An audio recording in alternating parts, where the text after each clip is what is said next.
depending on which desktop environment you like. And this is the Linux thing. You've got the Linux kernel underneath it, and then you've got your window manager and your desktop environment on top of that, and you've got Cinnamon and KDE and GNOME 2 and GNOME 3 and Mate and OpenBox and Fluxbox and i3WM, all sorts of stuff. But for those intermediates, you can basically decide which package manager you like best, which desktop environment you like best, and then get the relevant flavour of Ubuntu or Fedora or OpenSUSE. And then when you get completely hardcore, then you can install Arch or Debian.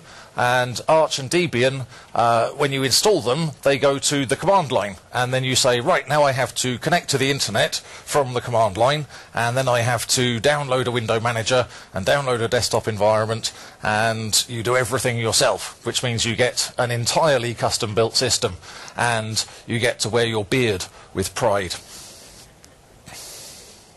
Oh, sorry, that's not right. There we go. On the server, it's a slightly different story. On the server, you don't really care about the desktop environment because you're just going to be pushing stuff onto it and setting it running. And so really there it depends about what kind of package manager you want. There may be a version that supports something better than something else. And so Ubuntu, CentOS or Debian Stable.